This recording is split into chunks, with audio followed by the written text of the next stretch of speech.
माँ जिसके कदमों में जन्नत होती है, माँ जिसकी दुआ से घर में रोशनी रहती है।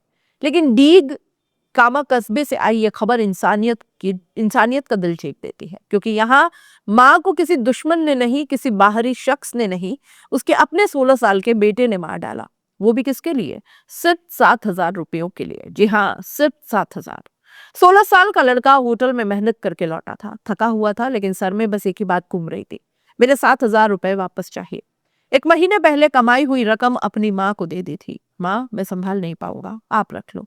रात को पैसों की जरूरत पड़ी, लड़के ने माँ से मांगे, माँ ने कहा तेरे पिताजी आएंगे तब दूंगी। बस यहीं से शुरू हुआ उस घर का अंत। घर में सिर्फ माँ और बेटा ही थे और अचानक लड़के की आंखों में अजीब सा जुनून उतर आया। नजर पड़ी पास लोहे की रॉड पर।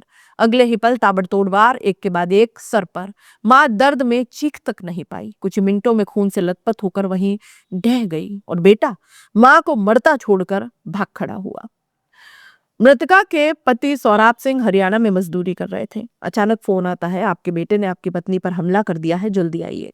जब वो पहुंचे तो उनके सामने पत्नी की लाश पड़ी थी और भीतर से आवाज आई, किस पर रो, पत्नी पर या बेटी की हैवानियत पर? उन्होंने बेटे को ढूंढा, पकड़ा और खुद पुलिस के हवाले कर दिया। कहानी बस इतनी ही नहीं है, ये एक बाप का टूटा हुआ दिल था जिसे शब्दों में बयां नहीं किया जा सकता। पुलिस के मुताबिक लड़का बस 7,000 रुपए मांग रहा था। माँ के मना करते ही उसने गुस्से से रॉड उठाई और हमला कर डाला। एफआईआर दर्ज हुई, पोस्टमार्टम पूरा हुआ, जांच जारी हुई, लेकिन जांच से बड़ा सवाल यह है कि क्या 7,000 रुपए की कीमत माँ की जान से ज्यादा हो गई थी?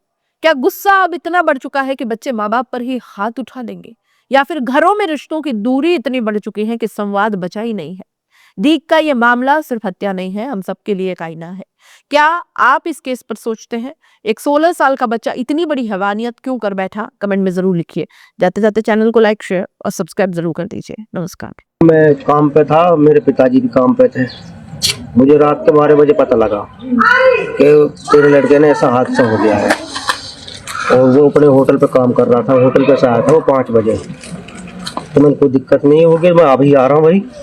तो मैं यहाँ आके देखा तो वो मूर्ति घोषित पड़ी थी, तो लड़का फरार पाया था मुझे।